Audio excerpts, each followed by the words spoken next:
But then we got into this battle of like right and wrong, intention versus impact. And two people in a relationship are supposed to be partners, right? That's right. There is no right and wrong for emotions. There is just seen and unseen, loved and unloved. And when we don't acknowledge and make space for each other's feelings, then that isn't actively loving your partner. There is no room for pride and ego and love. But before we could actually understand that, we ended up becoming a real ugly reflection of each other. And our communication got violent. It was kind of like a Mortal Kombat scene, but with words.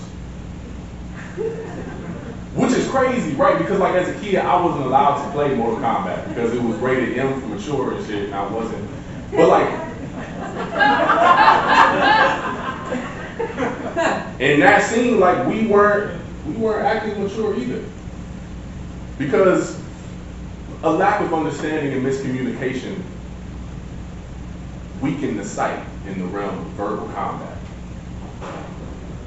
Love gets lost in the psyche, replaced by unbalanced emotions, and before you know it, fight! She sends verbal daggers from her lips. All of a sudden I felt outworld, out of character, controlled, consistently having my buttons pushed with controversial combos after attacks, dismissing attacks and demanding space. I was wounded by every move. My feelings, my ego, my pride hurt. But shit, my tongue cut too. So I countered with curse words, kicking obstacles out of my way, snatching her phone like the devil snatched my soul so she can look me in my face, proving the amount of control I have, or lack thereof. She shows defense and gets dismissive. First chance I get, I spit a provoking spear of scorpion poison points. Get over here. I draw her in to close combat, yelling match her language, less Lin Kuei or White Lotus, more Black Dragon, eyes red, the way words roll from her tongue with such penetrating force, her energy sub-zero, down, forward, low punch, this unprecedented move frozen. Numb. Feelings of anxiety and pain slowly flow from my chest and spread throughout my body. Uppercut, toasty! My feelings were hurt, so I hurt hers. Not even able to fathom the blood on my hands, not even sure of whose it is. And she says, I don't feel safe. You gotta leave. And it was crazy to be looked at as a monster for the emotions that she summoned from me when I was just a reflection of her own rampage. Elder gods glaring from both of our altars. Maybe Raiden's electrocution could shock us to our senses because our connection to our conscious was severed from our higher self, from spirit. I'm stunned, finishing. And as I stand here filled with anxiety, breathing rapidly as if I'm on the verge of death, ready to implode from all the raging, concentrated energy within my body, within my soul, leaking into the emptiness of my body, fatality.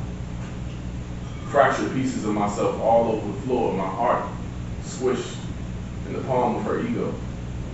Tears flood like blood from a gruesome finisher, trying to figure out how we even got here.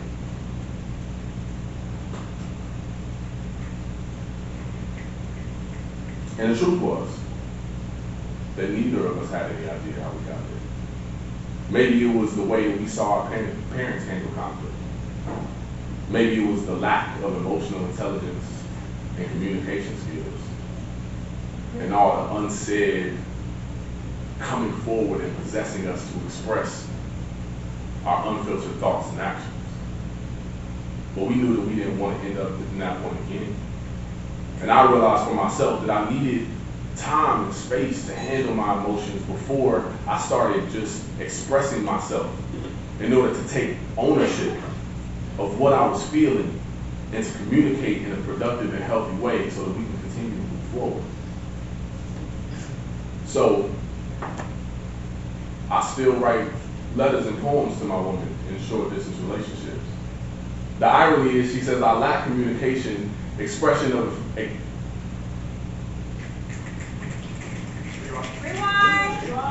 I still write my woman letters and poems in a short distance relationship. The irony is she says I lack communication, expression of affection in terms of endearment. Leroy, you are a whole ass poet. Where is that elegant speech that you use to paint a picture to your audience but then turn it off when you're talking to me? Okay. Whoa, whoa. That's not fair. You know my poetry is patient with me. It has a way of possessing when need be. These words are well thought out. It takes steps to articulate. It's calculated down to performance and body language I can only speak in poetry. I mean, you know how my performance be when we home, backstage, but behind scenes, how I really get into character. You know when I spit you that Black Boy trauma poem, the ones you hate, but the one we both got memorized, made from my trauma and left you traumatized, like when I raised my voice so every audience member of your senses can get my point, my metaphor for my father when I point and yell and storm off. I never give you a trigger warning. I just pop up in poem, expressing myself, performing, acting out. And due to the spotlight of this disorder, I can't even see. My crown. I've lost my mind in moments of spitting those poems that you hate so much, and you always request love poems. And I don't know many of those. The one I have, I don't know by heart. But with the compassion of love, it's compromised, right? So if you give me the space and time, I can create poetic responses for you. I have found that it is hard to express myself in moments of high passion and heavy emotion, so I write letters to my woman, describing my present existence with the most descriptive words I can find, bathing my point in detail. And we can always come to an understanding after that. She felt the energy. She ain't respond. She just.